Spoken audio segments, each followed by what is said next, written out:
Hola, ¿qué tal amigos y amigas de la comunidad del Centro Jurídico Universitario? Les saluda Jorge Raúl Nasif, como cada mes, en la conducción de nuestro podcast CEJU, siempre con un invitado o una invitada muy especial para platicar de temas que resultan muy interesantes para todos nosotros. Ahora, terminando ya el mes de abril, comenzando mayo, pues con la presencia de la maestra Alejandra Conhauser, conocida, yo creo que pues por todos los miembros de la comunidad, porque es profesora tanto en las licenciaturas como en los posgrados. Debo decir que actualmente es mi maestra en la maestría de Desarrollo Humano y Social. Así que, maestra, pues con mayor motivo, pues un gustazo saludarte y agradecerte de antemano por estar aquí con nosotros en nuestro podcast institucional. ¿Cómo estás? Muchas gracias, George. Muchas gracias. Buenas tardes. Sí, efectivamente, doy clases en Centro Jurídico Universitario, en la licenciatura de Criminología principalmente y en la maestría de Desarrollo Humano. Te puedo platicar un poco de mi formación académica Claro, porque claro, adelante. estoy en el Centro Jurídico Universitario. Soy de profesión psicóloga social. Uh-huh. Durante mi servicio de la psicología tuve mucha interacción en la Procuraduría, Uh-huh. lo que me llevó a tomar mucho interés por lo que es la práctica forense. Por lo cual hice una especialidad en psicología forense, que es el área de la psicología que coadyuva con la justicia. Uh-huh.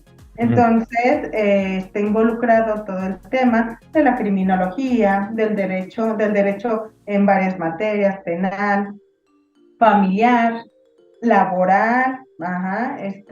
Son en casos que puede coadyuvar la psicología, y esa es Uh-huh. mi especialidad. Dentro de otra especialidad tengo desarrollo humano, la maestría en desarrollo humano. Esto me permite mucho en mi área clínica, porque soy terapeuta clínica. Uh-huh. Terapeuta, el desarrollo humano me permite mucho avanzar durante los procesos terapéuticos. Mi Uh-huh. otra especialidad dentro de la psicología clínica es que soy cognitivo-conductual. Okay. Es una rama de la psicología que se enfoca en cómo van ligados la emoción, el pensamiento y la conducta. Entonces, el día de hoy las terapias de cognitivo-conductual son muy aceptadas por la comunidad porque son rápidas, no Uh-huh. te tienes que llevar 20 años en terapia como en algunas otras corrientes, son rápidas y muy eficaces. De la parte forense, estuve trabajando con chicos en clínica de adicción. Eso me llevó todavía más a tener empatía en las conductas Uh-huh. antisociales y reforzar mi aprendizaje sobre lo que sobre lo que es la conducta antisocial y la psicología forense. Uh-huh. Obviamente, esto mismo me lleva a tener mucha empatía y conocimiento hacia lo que es la víctima, porque Uh-huh. el día de hoy estamos muy enfocados a ver el delito. La escuela clásica está dedicada a ver el delito. Lo único que le interesa es el área penal, el área Uh-huh. legal. Pocas veces ve al criminal y mucho menos ve a la víctima. La víctima queda en término último, la víctima queda únicamente como material de partida para mi caso penal o para el delito que persigo, pero no le pongo interés a la víctima. La víctima en verdad queda en segundo plano en la mayoría de los estudios. Incluso el día de hoy tenemos una carrera, una licenciatura que se llama criminología, pero en Wow. verdad yo no conozco a nadie estudiando victimología. Nos Bueno, interesa pues estudiar al amplia, criminal. amplia, maestra, tu semblanza curricular. Creo que pudiéramos hablar de muchísimos temas, pero hemos escogido precisamente el de victimología, porque como dices, tiene poca visibilidad de cara a la galería, a la ciudadanía, sí. Se habla mucho del delincuente o del que abusa, no precisamente de la víctima. Pues entremos en materia. A ver, maestra, entiendo que la victimología es de alguna manera un área de la criminología y que además pues, nuestros alumnos la estudian dentro de sus clases. Pero más allá de este primer acercamiento, ¿qué es la victimología? Mira, acabas de decir algo muy importante. La victimología es una rama de la criminología. Tenemos diferentes postulados sobre esto, ¿no? De hecho, hablaba Benjamin Mendelssohn, sobre separar y verla como una ciencia independiente de la criminología, porque cuando enfocamos la victimología dentro de la criminología, únicamente estamos viendo a la víctima que es consecuencia de un delito penal. Claro. Ajá, y eso queda muy pobre, no le da lugar a las víctimas que son víctimas de catástrofes naturales, que son víctimas de un sistema, que son víctimas de aquello que no está tipificado en las leyes. Claro. Entonces, el día de hoy, y ya desde hace varias décadas, se busca darle esa característica de ciencia independiente, que ya es una ciencia totalmente independiente de la criminología, que tenga su propio método. Es una ciencia, al igual que la criminología, al igual que la psicología, son ciencias sociales, son ciencias fácticas. ¿A qué me refiero con fáctico? Que se basa en observaciones. Claro. ¿Ah? Al igual que la criminología, y va a ser una ciencia fáctica, una ciencia multidisciplinaria, porque se ayuda de otras disciplinas, como lo es la psicología, la sociología, la criminología, la antropología. Igual la victimología es una ciencia multidisciplinaria, fáctica, pero que es importante que ya no la encasillemos en lo que es la criminología, claro, que le demos un aporte único. Ajá. Y realmente es algo que se viene buscando desde hace varias décadas con los principales estadistas de esta ciencia, ¿no? Como Mendelssohn, Mongerin. Claro. Tú sabes, maestra, que soy muy preguntón. Me sufres cada lunes en clases. Gracias. Y sobre todo, sabes que no me gusta preguntar el qué, sino más bien el por qué. ¿Por qué es importante estudiar victimología? Y sobre todo, ¿por qué la víctima históricamente no tiene la visibilidad que debiera? Ok. Es importante, y mira, si nos remontamos a la victimología, nos podemos ir hasta el Código Hammurabi, ¿no? Antes de Cristo, en Roma, podemos ver los inicios de la victimología desde el Imperio Romano, ¿no? Desde miles de años antes de Cristo, como es en el Código Hammurabi, ¿no? Incluso te habla, ¿no? La ley del tailón, ojo por ojo, diente por diente.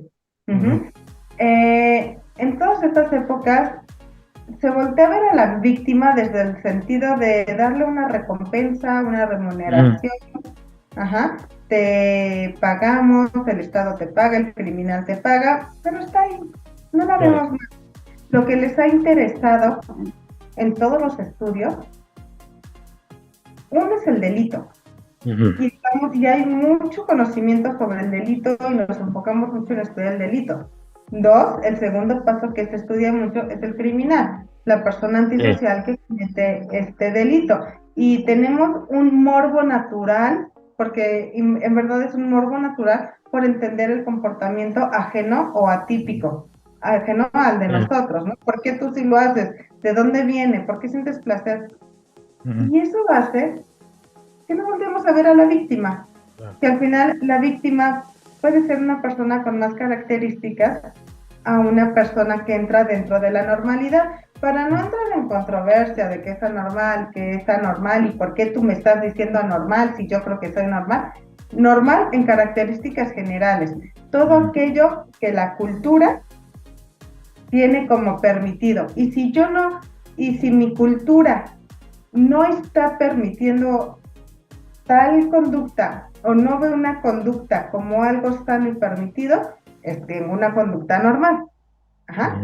Entonces, ahí encasillamos a todos los sujetos antisociales que no tienen respeto a los derechos ajenos. Ajá, los delincuentes. Claro, claro. Cualquiera de sus modalidades. Pero la víctima, a pesar de que es una persona más similar A aquellos que no somos criminales, no nos interesa. No la volteamos a ver y la hemos dejado en último plano. Sí, claro, como víctima. Ay, víctima, sí te necesito, ven a testificar para yo, abogado, poder cerrar mi caso, pero en base a que yo estoy viendo el delito y es totalmente permitido. El abogado, el licenciado, se centra en el delito, el criminólogo en el criminal. Entonces necesitamos un victimólogo que se centra en las víctimas, porque es importante conocer a las víctimas. Una, y esencial, porque bajo la victimicidad, ¿qué es la victimicidad? Todos aquellos factores biológicos o sociales que nos pueden llevar a ser víctimas, ¿no? Entonces podemos ver como factores de victimicidad, la edad, el sexo, el género, la situación económica, grupos raciales, grupos vulnerables, pero como digo siempre con mis alumnos, ¿cuál es el primer factor que tenemos para ser víctimas? Ser humano. Ser un ser, es más, ni siquiera humano, ¿no? Ser un ser, los animales son víctimas. Ser es el primer rasgo de victimicidad. Eso quiere decir que todos somos propensos a ser víctimas. Todos. Claro. Desde la empatía, es importante, por mí mismo incluso, tener conocimientos de victimología. Dos, por eso es importante ver a la víctima, porque tenemos que darle un lugar en la sociedad. No tiene que ser nada más ahí. La quinta violada, el 18º asesinado. No, tenemos que dar un lugar, una figura, una persona que sufrió o una persona que está sufriendo. Y en base a ello, dar ahora sí, al igual que se hace en la criminología, ¿no? En prevención primaria, secundaria y terciaria, y en la terciaria voy a hacer una reinserción social, voy a meter a mi criminal nuevamente a una reinserción social. A la víctima también la tenemos que saber que ha sufrido un daño importante en su esfera emocional, social, en su esfera familiar, en su esfera laboral. Y también tenemos que tener programas de intervención para que esa persona deje de ser víctima y pueda funcionar nuevamente en la sociedad. Hay un concepto, maestra, que yo nunca escuché. Yo nunca escuché siendo niño, siendo adolescente. No sé en realidad si es de reciente creación o no lo sé, pero me parece que es todavía peor que una no visualización de la víctima, que es el de revictimizar. ¿Qué es revictimizar, maestra? Híjole, ahora sí. La revictimización son los perjuicios o el daño que sufre la que ya fue víctima ahora por un sistema. El sistema judicial. Es muy común que a la víctima se le revictimice y en verdad desde el hecho de que no le creemos ya está sufriendo una revictimización. Imagínate qué tan pobre es la victimología y qué tan pobre a veces es la empatía de los mismos sistemas que nos deben de proteger o que están en función de protegernos, que nos terminan revictimizando, que nos terminan señalando, terminamos siendo señalados, terminamos siendo ignorados. Eso es revictimizar. En casos de violación hay revictimizaciones que son necesarias para un proceso judicial y a mí se me hace muy grotesco. Ahora sí, hablo desde mi perspectiva, se me hace muy grotesco los exámenes por médico forense después de haber sido violado. Claro. Estoy sufriendo de un trauma, estoy saliendo de un trauma o estoy dentro de un trauma, estoy con mi sistema emocional colapsado, con mi vida colapsada y todavía me van a meter más mano y me van a preguntar 15 veces cómo fue, cómo sucedió.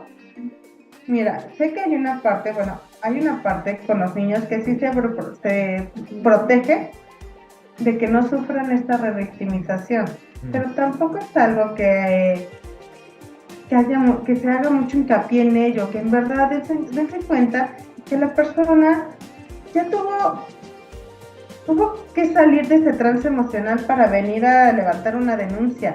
Y encima de ello, la están atacando, le están juzgando, señalando, llevando unos procesos muy complicados, donde en verdad hay veces que las personas, por emociones como depresión, estrés postraumático, ansiedad, no puedes ni salir de tu casa, pero si quieres que se haga justicia, tienes que estar metido en tribunales, en el ministerio, tantas horas, tanto tiempo. Es revictimizar. La víctima, siempre que denuncia, sufre revictimización por parte de los sistemas que están aquí para protegernos. Fíjate que yo me acuerdo y me voy a permitir contar una anécdota de una revictimización, quizás sencilla, no a estos niveles que platicas, pero que al final creo que es el común denominador, pues el pan de cada día. No me sucedió a mí, le sucedió al primo de un amigo, a un amigo de la preparatoria, que le habían robado su coche. Le robaron su coche, fue al Ministerio Público a levantar la denuncia y me contó que el trato que recibió fue nefasto por parte de los agentes, burlándose. Ya no digas mentiras, dime dónde dejaste el carro, que se me hace que solo vienes aquí para cobrar la prima del seguro, donde, o sea, pero burlándose de él, y al final, bueno, a ver, levantemos ya para que se largue y me callo con las groserías, ¿no? Que al final de cuentas estamos hablando de lo mismo. Al final es una revictimización y creo que es un tema que en muchos ámbitos, en muchas esferas, somos susceptibles todos de vivirlo. Todos, absolutamente todos. Por eso es importante ver la victimología. Justo lo que sufrió él fue una revictimización y es horrible ser nada más un número estadístico, no tener voz, no tener lugar, no tener historia, ser nada más un número estadístico dentro del delito que está cometido, ¿no? Claro, yo creo que pues es el gran problema del mundo en general, es que dejamos, desgraciadamente, de ser personas para convertirnos en un número. En un número. En muchos ámbitos, en muchos ámbitos.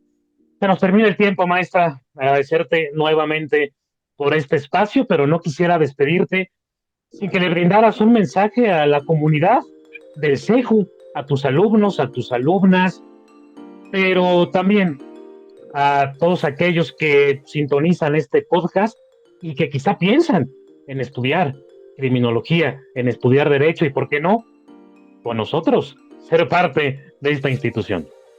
Ok, claro que sí. Yo quisiera invitar a todos que en verdad, al estar aquí en CEJU, ustedes, los que ya estamos dentro de CEJU, nos podemos dar cuenta que somos una enorme familia. Una familia, ¿por qué una familia? Porque hay integridad, hay colaboración, hay conocimiento de uno y de otro miembro. Es una institución que acobija mucho a todos sus alumnos y personal. Así nos acobijan los directivos, ¿no? O sea, en verdad es un mundo muy bonito lo que es CEJU. Chicos, yo les invito en verdad a que pongan corazón en todas sus materias, que aprendan, que no sean eso, nada más un título más dentro de este mundo. Títulos es fácil conseguirlo, conocimiento. Y ahora sí, ustedes como universitarios, nosotros como maestros de la institución y de cualquier otra institución, y a los chicos que también están por incorporarse a alguna carrera, ya sea criminología, derecho o cualquier otra, tienen una responsabilidad con la sociedad, porque ahora nosotros somos esa conciencia crítica. Y por eso es importante tener y adquirir el conocimiento, para que puedan ir a dar bien la conciencia crítica que la sociedad necesita. Eso es lo que figuramos nosotros en la sociedad, no lo digo yo, lo dice el maestro del ITAM. Somos la conciencia crítica de la sociedad. Y entonces estamos obligados a mantener esa responsabilidad y somos responsables de ello. Por favor, no vayan únicamente a pasar las materias, eso es fácil, pasar una materia. Adquirir conocimiento, asimilarlo, para poder el día de mañana dar herramientas de funcionalidad a la sociedad, es lo que tenemos que hacer. Nos quedamos, maestra, con esta idea, primero para la reflexión pero definitivamente pasar al campo de la acción. Un privilegio tenerte en este espacio. Muchas gracias, George. Es un privilegio también poder tener esta conversación contigo. Un abrazo para toda la comunidad del CEJU. Nos vemos y nos escuchamos en la emisión del próximo mes. Gracias. Ahí estaremos.